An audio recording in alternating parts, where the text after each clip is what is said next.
Di tengah kegundahan hati Maeso Agni yang di dalam biliknya, ternyata Ken Dedes mencintai pria lain. Ini tiba-tiba di biliknya diketuk oleh seseorang. Ternyata itu adalah emban dari pemomong Ken Dedes. Kemudian Emong Ken Dedes ini dipersilakan masuk oleh Maeso Agni. Apa yang didialogkan emban Ken Dedes dengan Maeso Agni, simak di cerita tutur ini bagian ke-7.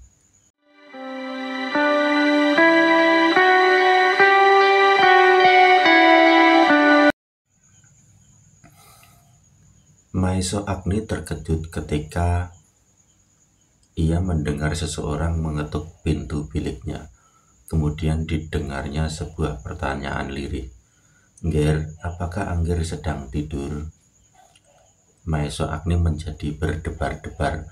Suara itu adalah suara emban tua pengasuh Ken Dedes. Orang itu pasti akan datang kepadanya dan akan mengulangi permintaan Ken Dedes kepadanya. "Persetan," teriaknya di dalam hati.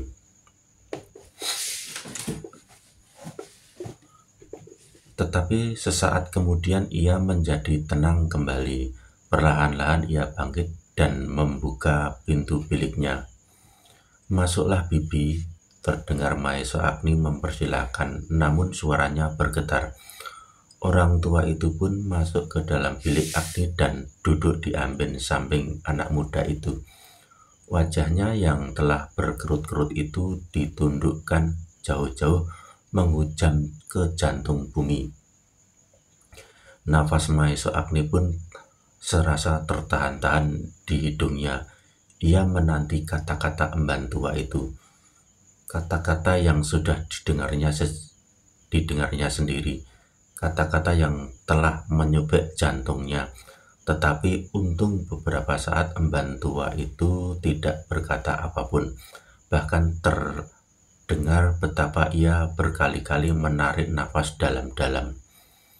Bilik itu pun kemudian diliputi oleh suasana sepi. Sepi yang tegang, namun orang tua itu masih berdiam diri. Alangkah terkejutnya Maeso Agni ketika kemudian ia melihat air mata orang tua itu satu-satu menetes di pangkuannya. Maeso Agni menjadi heran apakah sebabnya. Seandainya dirinya seorang perempuan, maka ialah yang harus menangis melolong-lolong. Bukankah perempuan itu hanya harus datang kepadanya, mengatakan seperti apa yang dikatakan Ken Dedes kepadanya?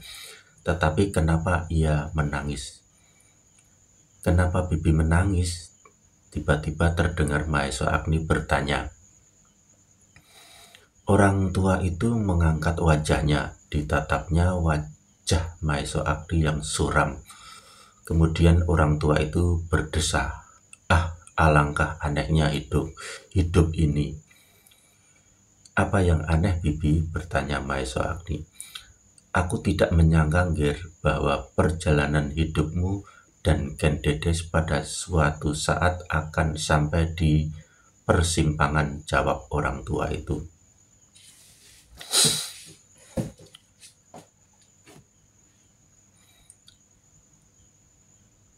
Melonjaklah hati Maeso Agni mendengar kata-kata itu. Ia ingin meyakinkan pendengarannya, maka ia pun bertanya, "Kenapa?" "Aku adalah orang tua, Ngger," saut orang tua itu. "Sudah belasan tahun aku hidup di padepokan ini sebagai emban pemomong putri Empu Purwa itu. Dan sudah belasan tahun pula aku mengenalmu. Betapa aku melihat tingkah laku kalian berdua, hubungan kalian berdua sebagai kakak beradik. Aku yang hidup di luar ikatan itu merasa betapa kalian tak akan terpisahkan. Namun tiba-tiba semalam aku mendengar suatu keajaiban yang tak pernah aku sangka-sangka. Maeso Agni menggigit bibirnya, ditatapnya kembali wajah orang tua itu. Orang tua yang seakan-akan memancarkan perasaan belas kasihan kepadanya. Karena itu tiba-tiba luka di hati Maeso Agni seperti diungkit-ungkitnya. Sebagai seorang laki-laki, Maeso Agni tidak akan tenggelam dalam kegelapan itu. Maka justru harga dirinya lah yang tersinggung. Tetapi jauh di dasar dadanya terdengar hatinya menangis. Tidak, ia mencoba menutupi tangis itu. Karena itu dengan gagahnya ia berkata, "Ada yang Bibi tangiskan. Apakah Bibi menyangka bahwa aku dan gadis itu akan dapat tetap hidup bersama-sama? Aku adalah laki-laki. Suatu ketika aku akan meninggalkan padepokan ini. Bukankah aku di sini hanya sekedar berguru?" Orang tua itu tidak menjawab, tetapi air matanya semakin deras mengalir di pipinya yang mulai berkeriput. "Jangan Bibi berprasangka," Agni meneruskan. "Tak ada hubungan apapun antara aku dan gadis itu, selain sebagai anak guruku. Apabila kemudian aku dan gadis itu akan sampai di persimpangan jalan, itu adalah wajar. Aku atau gadis itulah yang akan pergi dahulu meninggalkan padepokan ini. Aku akan dapat segera pergi untuk merantau menambah pengalaman hidup dan pengalaman ilmu yang aku miliki. Atau gadis itulah yang pergi dahulu mengikuti suaminya di rumah Buyut Ponowijen." Oh, perempuan tua itu terkejut sehingga ia berkisar maju. Maeso Agni pun terkejut ketika ia melihat emban tua itu sedemikian terkejutnya mendengar jawabannya. Barulah kemudian ia sadar bahwa kata-kata yang terloncat dari mulutnya agaknya telah mendahului kabar yang akan dibawa perempuan itu kepadanya. Ternyata pula kemudian orang tua itu bertanya, "Apakah Ken Dedes telah mengatakannya kepadamu?" Maeso Agni menjadi bingung. Ia tidak tahu bagaimana akan menjawab pertanyaan itu, sehingga kemudian wajahnya pun tunduk lesu dan mulutnya serasa terbungkam. Hanya tubuhnya lah yang kemudian bergetar. Emban tua itu menjadi sedemikian heran, sehingga ia mengulangi pertanyaannya. "Angger, dari manakah Angger tahu bahwa Ken Dedes pada suatu ketika akan meninggalkan padepokan ini dan mengikuti suaminya ke rumah Buyut Ponowijen?" Maeso Agni merasa bahwa ia harus menjawab pertanyaan itu. Tak mungkin ia mengelak lagi, maka dengan angkuhnya ia berkata untuk menutupi kekurangan yang mencengkam perasaannya. "Kenapa tidak? Aku telah mengatakan kepadanya, Wiraprana adalah pilihan satu-satunya baginya. Aku yang telah menganggap Ken Dedes itu sebagai adik kandungku, telah menyetujuinya gadis itu berbuat demikian, daripada ia harus memilih salah satu dari anak-anak yang belum dikenal watak dan tabiatnya."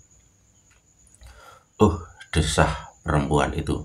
Namun ia bertanya, "Sejak kapan kau mengatakan kepadanya?" "Sudah lama aku berkata demikian kepadanya," jawab Agni. Ia sudah terdorong masuk ke lubang yang digalinya, karena ia tidak dapat meloncat keluar. Bahkan ia akan menjadi semakin dalam, terbenam ke dalamnya, sehingga kemudian ia bertanya, "Sudah lama sehari?" "Sebelum," saut Maeso Agni. "Oh," kembali emban tua itu berdesah.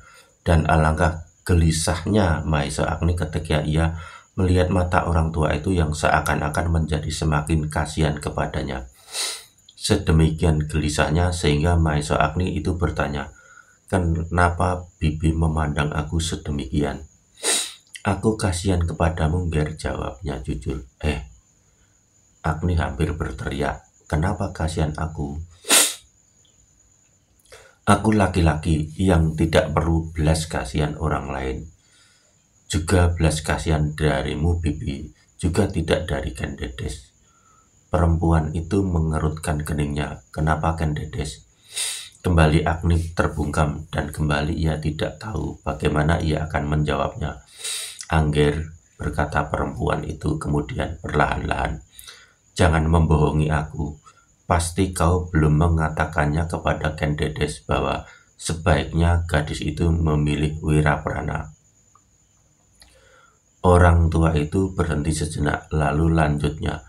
Baru semalam gadis itu minta kepadaku untuk menyampaikannya kepadamu, tetapi kau sudah mendengarnya. Adakah semalam kau mendengarkan percakapan kami? Mahesa Agni benar-benar terkejut mendengar pertanyaan itu, sehingga ia menjadi bingung dan gugup. Namun ia tidak mau melihat kekurangan dirinya. Ia tidak mau seseorang menganggapnya bahwa ia tidak dapat memadai Wiraprana, sehingga seorang gadis lebih menyukai Wiraprana daripadanya. Karena itu maka katanya, apa salahnya aku mendengar percakapan kalian? Aku sama sekali tidak berkeberatan. Aku sudah berjanji bahwa aku akan menyampaikannya kepada Wiraprana, membawanya kepada gadis itu. Kenapa tidak? Aku sama sekali tak berkepentingan dengan keduanya. Selain Ken Dedes adalah adikku dan Wiraprana adalah sahabatku. Mahesa Agni masih berkata terus, namun orang tua itu memotong kata-katanya. Adakah sedemikian juga kata hatimu? Jangan mengada-ada Bibi, sahut Mahesa Agni sambil berdiri. Kemudian ia melangkah beberapa langkah dan berdiri di pintu sambil bersandar tiang. Pandangnya jauh menyeberangi ruang dalam seakan-akan menembus dinding-dinding rumah Empu Purwo. Tetapi Mahesa Agni kemudian memutar tubuhnya dan sekali lagi ia heran. Perempuan itu menangis. Karena itu sekali lagi Mahesa Agni bertanya, kenapa kau menangis? Kini emban tua itu menunduk dan dari sela-sela isak tangisnya ia berkata, Angger, aku ingin melihat kau berbahagia. Aku ingin melihat kau dan Ken Dedes hidup bersama-sama dalam ikatan keluarga. Tidak, potong Mahesa Agni. Tidak, jangan Bibi mencoba mempengaruhi kemurnian anggapanku terhadap gadis itu. Aku tidak lebih dari kakak kandungnya. Agni, kata perempuan itu, jangan berbohong kepadaku dan jangan berbohong kepada diri sendiri. Cukup, Mahesa Agni membentak. Tetapi ia menyesal. Karena itu ia berkata lirih sambil mendekati perempuan itu. Maaf Bibi, tetapi Bibi jangan menyebut-nyebut itu lagi. Mahesa Agni menjadi gelisah ketika kembali wanita tua itu memandangnya. Sinar matanya itu seakan-akan langsung menghujam ke jantungnya. Karena itu sekali lagi Mahesa Agni melangkah bersandar uger-uger pintu. Aku menjadi bersedih, Nger, bisik emban itu ketika aku mendengarkan Dedes menyebut sebuah nama dan nama itu bukan namamu. Jangan pedulikan aku Bibi, potong Agni. Tidak dapat, Nger, aku menitipkan harapan hari depanmu. Mahesa Agni tersentak. Cepat-cepat ia berpaling dan bertanya, kenapa? Kau masih mau mendengar tentang harapan itu, bukan tentang seorang gadis. Perempuan itu menunduk. Kemudian ia berkata, namun seakan-akan ditujukan kepada diri sendiri. Kau adalah satu-satunya harapan bagi masa depan yang panjang, Agni. Bukankah tidak bersaudara? Kau masa depanmu suram. Masa depanku pun menjadi gelap. Lebih gelap daripada masamu itu. Sebab umurku tidak akan melebihi hitungan jari sebelah tangan. Mahesa Agni menjadi semakin tidak tahu arah pembicaraan perempuan tua itu. Apakah hubungannya hari depannya dengan hari depan orang tua itu? Karena itu, maka dengan berbagai pertanyaan di dadanya ia mendengar perempuan itu berkata, "Kalau kalian tidak terpisahkan, maka aku pun akan selalu bersama kalian. Aku pasti akan ikut Ken Dedes sebagai pamomongnya. Kalau kau terpisah daripadanya, maka aku pun tak akan melihatmu lagi setiap hari." Oh, Agni menjadi kecewa mendengar alasan itu. Betapa sederhananya. Maka jawabnya, "Bibi terlalu mementingkan kepentingan sendiri. Bibi hanya ingin mengikuti Ken Dedes dan melihat aku setiap hari. Itu saja. Baik-baik, kelak aku juga akan ikut Ken Dedes dan Wiraprana. Biarlah aku menjadi juru pengasuh atau menjadi pekadik pemelihara kuda." Kata-kata Agni terputus ketika orang tua itu menutup kedua wajahnya dengan tangannya yang kisut. Terdengarlah orang tua itu terisak. Dan Agni pun menjadi semakin tidak sabar. Maka katanya, "Kenapa Bibi menangis saja? Bukankah Ken Dedes minta Bibi menyampaikan kepadaku permintaan supaya aku berkata kepada Wiraprana bahwa Ken Dedes menunggunya. Bahkan Wiraprana harus datang kepada Empu Purwo dengan sebuah upacara lamaran, dan bahwa lamaran itu pasti akan diterimanya. Bukankah begitu?" Ya, Agni, potong perempuan itu. "Demikianlah. Nah, kenapa Bibi tidak mengatakannya? Malahan Bibi menangis saja. Aku ingin mengatakannya kepadamu, tetapi bukankah kau sudah mengetahuinya?" saut emban itu.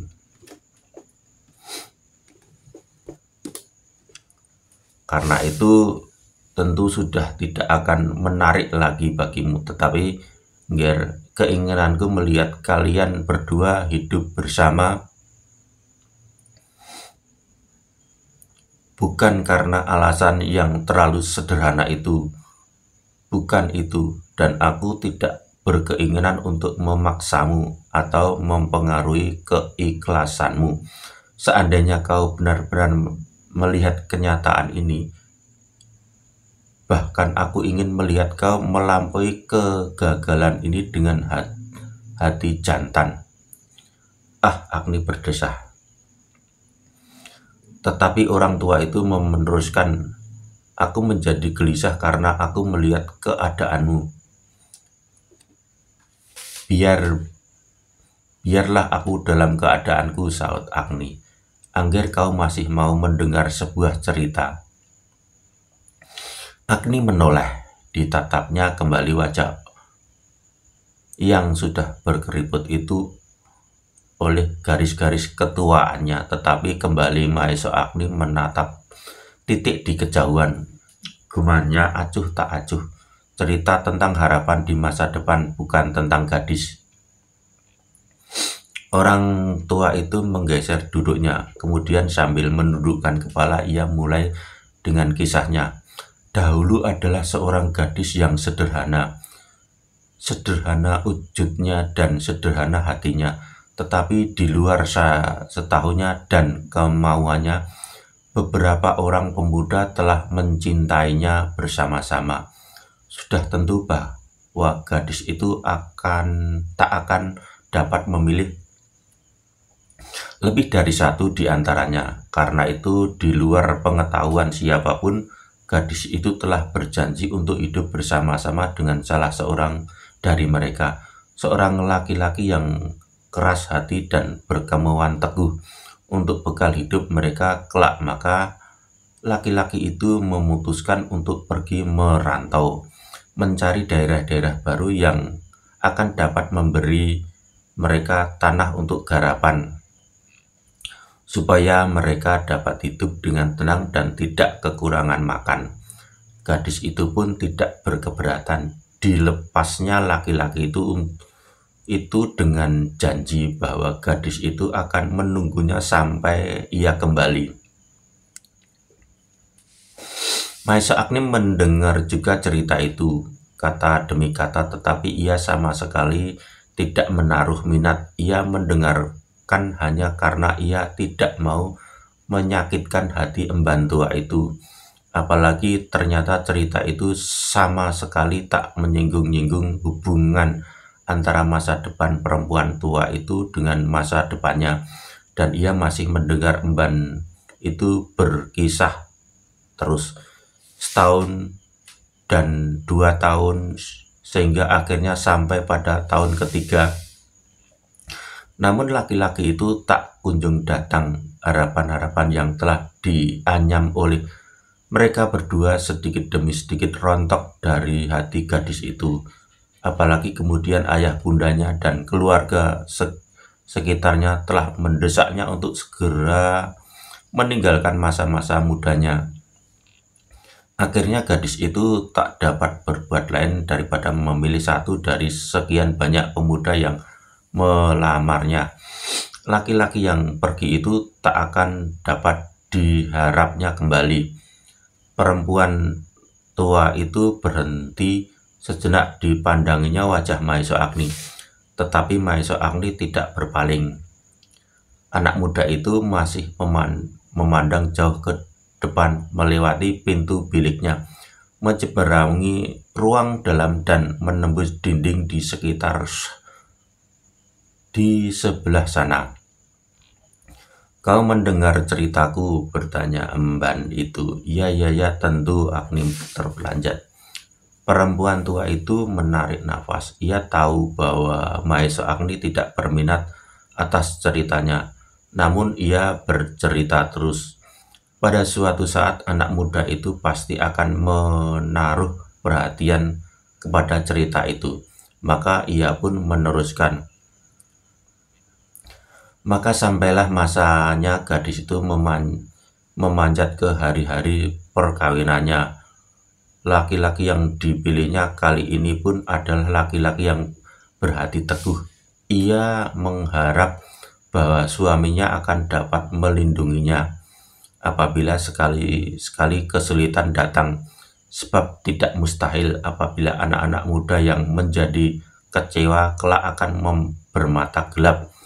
Namun meskipun laki-laki itu berhati teguh dan beradat keras, namun ternyata adalah seorang suami yang baik.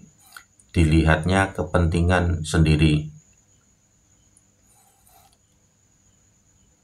namun tak diabaikannya kepentingan istrinya itu, sehingga akhirnya perkawinan itu menjadi semakin terjalin oleh anaknya yang pertama laki-laki. Sekali lagi perempuan itu berhenti. Matanya menjadi semakin sayu dan wajahnya menjadi semakin tunduk. Hampir-hampir ia tidak dapat meneruskan ceritanya karena lehernya serasa tersekat oleh setiap kata-kata yang akan diucapkannya. Namun ia memaksa bercerita terus, katanya. Tetapi pada suatu saat datanglah badai yang mengguncangkan ketenangan hidup mereka. Laki-laki yang telah disangkanya hilang itu akhirnya datang kembali. Dengan bangga ia mencari gadis yang telah berjanji menunggunya. Dengan luka-luka di tubuhnya yang didapatnya dalam setiap persoalan di sepanjang jalan.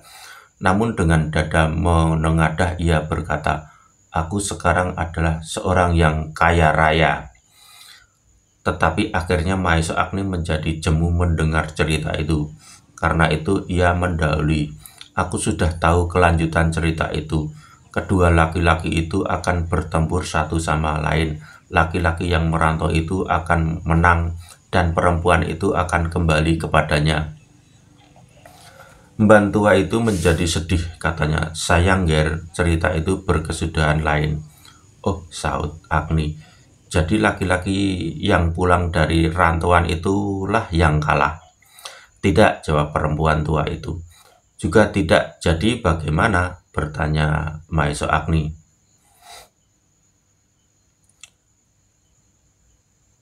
Perempuan itu menarik nafas, seakan-akan sedang mengatur gelora di dadanya. Kemudian ia meneruskan, gadis yang telah menjadi ibu itu pun mendengar bahwa laki-laki yang pernah ditunggunya itu datang. Maka ia pun menjadi bingung. Terkenanglah ia pada masa-masa gadisnya, janjinya kepada anak muda itu, dan kembali terkenang masa-masa yang penuh gairah menghadapi masa depan. Sebenarnya lah ia masih belum dapat melenyapkan laki-laki itu dari hatinya. Namun disadarinya bahwa untuk meninggalkan suaminya tak akan dapat dilakukannya. Pergaulan hidup yang selama ini dialaminya adalah kehidupan yang manis. Karena itu perempuan itu tak tahu bagaimana ia harus menyelesaikan persoalannya. Apalagi ketika disadarinya bahwa kedua-duanya adalah orang-orang sakti yang sukar dicari tandingannya. Maka ketika ia tidak dapat menyembunyikan keadaan itu, akhirnya ia memutuskan untuk berterus terang kepada suaminya, dan ia mengharap daripadanya ia akan mendapat pikiran-pikiran baru untuk menyelesaikan persoalan itu. Ketika laki-laki itu mendengar pengaduan istrinya, perasaan-perasaannya dan pengalaman-pengalamannya dengan jujur, laki-laki itu terkejut. Ditatapnya mata istrinya dengan penuh keganjilan, tetapi laki-laki itu tidak berkata sepatah kata pun. Dibiarkannya istrinya menangis. Bahkan kemudian laki-laki itu pun meninggalkannya seorang diri. Perempuan itu menjadi cemas bahwa suaminya akan menemui laki-laki yang seorang lagi. Ia takut kalau terjadi perkelahian di antara mereka. Karena itu maka ia pun segera berlari ke rumahnya, tetapi suaminya tak ditemuinya di sana. Bahkan laki-laki yang telah pulang dari rantau itulah yang menemuinya. Namun perempuan itu pun tak dapat berkata apa-apa, ia hanya dapat menangis. Akhirnya laki-laki itulah yang berkata, "Pulanglah, aku sudah tahu apa yang terjadi, dan aku akan merantau kembali membawa hatiku yang terbelah. Aku pulang dengan membawa harapan, tetapi laki-laki itu lebih memerlukan kau daripada aku. Kembalilah kepadanya dan peliharalah baik-baik." Perempuan itu mengeluh. Diterimanya nasihat itu, namun disadarinya bahwa ia telah merusak sebuah hati. Ia tidak tahu apakah hati yang dilukainya itu akan dapat sembuh kembali. Dengan sedih perempuan itu pulang ke suaminya, namun suaminya tak ditemuinya di rumah. Akhirnya didengarnya bahwa malapetaka telah menimpanya tanpa disangka-sangkanya. Seorang pembantunya yang setia datang kepadanya sambil berkata, "Suamimu telah pergi, ditinggalkannya pesan untuk Nyai hidup berbahagia dengan laki-laki yang telah bertahun-tahun ditunggunya." Perempuan itu hampir pingsan mendengar berita itu, apalagi ketika pembantunya setia itu berkata, "Anakmu laki-laki telah dibawa serta oleh suamimu, Nyai." Bantua itu berhenti sejenak. Ditatapnya wajah Maesa Agni yang tiba-tiba menjadi merah. Dengan tiba-tiba pula Maesa Agni berdiri, dan dengan suara yang bergetar ia berkata lantang, "Bibi, adakah kau sedang menyindir aku? Apakah kau sangka aku laki-laki cengeng seperti kedua laki-laki itu? Tidak, atau kau sedang menganjurkan kepadaku supaya aku menjadi seperti kedua laki-laki yang hanya mampu berpura-pura itu? Katakanlah ia berbuat kebajikan, keluhuran budi, namun kedua-duanya tidak jujur. Bukankah Bibi mengatakan bahwa hati mereka terbelah?" Agni perempuan tua itu. "Agni," potong perempuan tua itu. Namun Agni berkata terus, "Ataukah kau menghendaki supaya aku bersikap jantan, menantang laki-laki yang menghalang-halangi aku? dengan bertaruh nyawa untuk mencapai idaman hati. Tidak, tidak, jangan gurui aku, sebab aku mempunyai pendirian sendiri.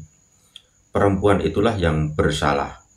Bukankah dengan demikian ia memecah dua buah hati sekaligus?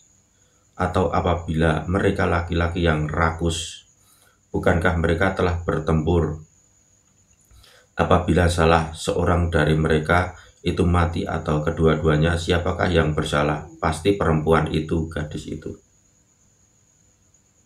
Agni, perempuan tua itu memekik kecil, sehingga Agni terkejut. Dengan demikian ia menjadi terdiam. Bahkan ia pun kemudian sadar bahwa ia telah berbicara terlalu keras, sehingga apabila seorang mendengarnya, pastilah orang itu menyangka bahwa ia sedang bertengkar. Tetapi Maisa Agni menjadi lebih terkejut lagi ketika dilihatnya mata perempuan itu. Mata itu tiba-tiba menjadi bercahaya, dan mata itu menatapnya dengan tajam, dan dilihatnya bibir wanita itu bergetar. Perlahan-lahan namun pasti perempuan tua itu berkata, "Kau benar Agni, perempuan itulah yang bersalah. Ia telah mengecewakan kedua-duanya. Karena itulah maka perempuan itu harus dihukum. Kau benar anak muda, perempuan itu harus dihukum." Dan perempuan itu pun telah menghukum diri sendiri. Betapa ia membuang diri dari lingkungannya, dari keluarganya, dan sanak kadang hiduplah ia kemudian sebagai seorang budak yang hina. Emban itu berhenti sejenak, matanya masih menyala. Kemudian ia meneruskan, "Tetapi apakah yang dilakukan oleh kedua laki-laki itu? Meskipun mereka tidak bertempur satu sama lain, namun tak banyaklah artinya daripada itu. Mereka menumpahkan kepahitan hidupnya pada orang-orang lain. Dan kedua laki-laki itu pun tak berumur panjang. Sebelum matinya, laki-laki yang membawa anaknya itu selalu berkata kepada anaknya bahwa ibunya telah meninggal dunia dan akhirnya ayahnya pun meninggal pula. Ketika perempuan tua Mban Kendedes itu berhenti sejenak, Maisa Agni menarik nafas dalam-dalam. Masih dilihatnya mata Emban itu memandangnya dengan tajam, dan tiba-tiba saja terasa seakan-akan sinar mata itu menusuk ulu hatinya, sehingga Maisa Agni pun dengan tergesa-gesa berpaling. Kemudian terdengar Emban itu meneruskan, "Tetapi ketahuilah Agni, perempuan itu, ibu anak yang ditinggalkan ayahnya itu sebenarnya belum mati." Dada Maisa Agni berdesir.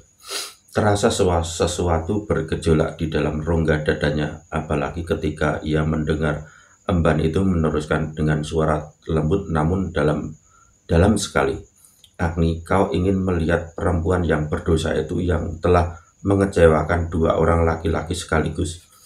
Agni tidak menjawab, tetapi ia memandang mata perempuan tua itu dan telinganya mendengar Emban itu berkata, "Inilah perempuan itu." Agni terperanjat dan tak sesadarnya ia berkata, "Maafkan aku, Bibi." "Kau benar, Ngir, tak ada yang harus aku maafkan." Perempuan tua itu menundukkan wajahnya dan kembali air matanya menetes satu-satu. Tetapi kini Agni melihat betapa sedih hati perempuan itu, justru karena ia menyadari bahwa ia telah menghancurkan harapan dari dua orang laki-laki bersama-sama. Agni menundukkan wajahnya, ia menyesal akan ketelanjurannya. Ia menyesal bahwa ia telah bersikap terlalu kasar kepada perempuan tua itu. Kini sedikit demi sedikit terguratlah di dinding hatinya maksud sebenarnya dari perempuan itu. Mungkin perempuan itu akan mengatakan kepadanya bahwa Kendedes pun tak dapat disalahkannya. Meskipun perempuan itu tidak membantah, bahkan mengakui bahwa dirinya telah berdosa, tetapi tersimpan juga pertanyaan di hatinya, apakah sebenarnya aku bersalah? Maisa Agni menarik nafas dalam-dalam. Mungkin katanya di dalam hati, mungkin perempuan itu akan memberi nasihat kepadaku supaya aku tak mendendam dan menjalani sisa-sisa hidup dengan pedih dan duka, tetapi Mahesa Agni tak berkata sepatah kata pun. Untuk sesaat ruangan itu menjadi sunyi. Agni pun kemudian menundukkan wajahnya, dan perempuan tua itu sedang sibuk mengusap air matanya dengan ujung kainnya. Tetapi sampai saat itu Mahesa Agni masih belum dapat menghubungkan betapa perempuan itu menyimpan harapan sejalan dengan masa depannya. Sesaat kemudian terdengar emban itu berkata, "Angger, kini kau telah dengan siapa kau berhadapan? Bagaimanakah anggapanmu kepada perempuan yang demikian? Masihkah ia berhak menyebut dirinya di antara keluarganya?" Mendengar pertanyaan itu, Mahesa Agni menjadi bimbang apakah perempuan itu bercerita tentang dirinya atau kok ia sedang menjajaki tanggapannya terhadap Ken Dedes. Tetapi melihat sinar matanya, maka Agni merasa bahwa perempuan itu berkata dengan jujur. Meskipun demikian, Agni tidak segera dapat menjawab pertanyaan itu, sehingga perempuan itu terpaksa sekali lagi mengulanginya. "Angger, bagaimana anggapanmu terhadap perempuan yang demikian? Apakah ia mutlak bersalah dan harus dihukum untuk seumur hidupnya?" Dengan serta-merta Agni menjawab di luar kemauannya. Tidak, Bibi." Perempuan itu menarik nafas. Kemudian ia bertanya pula, "Bagaimanakah seandainya perempuan itu termasuk salah seorang keluargamu? Kakakmu misalnya, atau adikmu perempuan?" Kini Agni menjadi semakin bimbang. Hampir ia kecewa terhadap perempuan itu. Apakah aku harus menentukan tanggapanku terhadap Ken Dedes? Sekali lagi terbersit pertanyaan di dalam hati.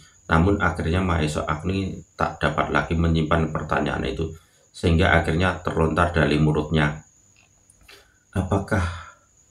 Adakah Bibi sedang ingin mengetahui apakah aku mendendam kepada Ken Dedes?" "Tidak, Ger, tidak," jawab perempuan tua itu cepat-cepat. Lalu disambungnya, "Aku bertanya kepadamu sejujur hatiku, kalau perempuan itu datang kepadamu, Agni, apakah akan kau usir dia?" Agni memandang perempuan tua itu dengan tajamnya. Ketika dilihat wajah yang sayu, maka ibalah hatinya. Ia tidak mau menambah pedih hati yang luka itu. Karena itu ia menjawab, "Tentu Bibi, seandainya aku salah seorang dari keluarga Bibi, maka aku akan terima Bibi kembali kepadaku." Perempuan itu pun akan berkata, namun tiba-tiba kembali ia menangis, dan Mahesa Agni pun menjadi semakin tidak mengerti apakah sebenarnya yang terjadi dengan perempuan itu. Di sela-sela tangisnya Agni mendengar ia berkata, "Agni, aku tidak tahu apakah kau berkata sebenarnya atau kau hanya ingin menyenangkan hatiku. Tetapi ketahuilah bahwa perempuan itu aku benar-benar ingin kembali kepada satu-satunya keluarga yang diketahuinya, bahkan satu-satunya orang yang dapat menyebutnya orang tua. Agni, ketahuilah bahwa perempuan itu ingin datang kepada anak laki-lakinya, dan anak laki-laki itu kini telah ditemuinya, bahkan sebenarnya sudah sejak lama. Namun perempuan itu takut melihat bayangannya sendiri." Perempuan itu berhenti sejenak. Kata-kata itu benar-benar telah mengguncangkan dada Mahesa Agni. Apalagi ketika perempuan itu berkata seterusnya, kata demi kata, bagaikan guru yang menggelegar di tengah-tengah hari yang cerah. "Agni, anak-anak laki-laki itu kini berada di sini pula, di ruang ini." "Bibi," potong Agni terbata-bata, "apakah yang dimaksudkan dengan anak laki-laki itu aku?" Perempuan itu mengangguk lemah dan ragu-ragu, namun kemudian ia berkata pasti, "Ya Agni, kau." Jadi Agni ingin berkata lagi, namun tiba-tiba terasa mulutnya seperti tersumbat dan jantung serasa beku. Tubuhnya yang kokoh itu pun bergetar, dan akhirnya terhuyung-huyung ia melangkah maju sambil berdesir, "Ibu, benarkah?" Perempuan itu mengangguk lemah sekali. Peristiwa itu benar-benar tak akan disangka-sangka sebelumnya. Karena itu Maeso Agni menjadi bingung. Sesaat ia berdiri mematung, namun kemudian ia meloncat 2 langkah maju dan berjongkok di hadapan perempuan tua itu. Katanya, "Jadi benarkah bahwa yang duduk di hadapanku ini ibuku?" "Ya Agni," jawab perempuan itu. "Ibu yang melumuri tubuhnya dengan dosa. Tak ada yang pernah aku kerjakan sebagai seorang ibu untuk anaknya. Dan sekarang terserah kepadamu Agni, apakah kau ingin menerimanya atau kau akan menolaknya?" Agni tidak menjawab, tetapi dengan gemetar ia memeluk kaki perempuan tua itu. Dadanya yang bergelora serasa akan meledak. Setetes demi setetes air mata perempuan tua itu menitik di atas kepalanya. Kembali bilik itu menjadi sepi. Yang terdengar adalah nafas Maeso Agni yang berdesak-desakan memburu keluar dari lubang-lubang hidungnya. Seperti orang yang kehilangan kesadaran, Agni tenggelam dalam suatu gelora perasaan yang dahsyat. Pertemuan itu benar-benar mengejutkannya, sebab telah tertanam di dalam hatinya suatu pengertian bahwa ibunya telah meninggal dunia. Kini perempuan itu berkata bahwa ia adalah ibunya, meskipun kata-kata itu tak akan dapat dibuktikannya. Namun Agni mempercayainya dengan suatu keyakinan yang tumbuh di dalam hatinya. Ia pasti bahwa perempuan itu adalah ibunya.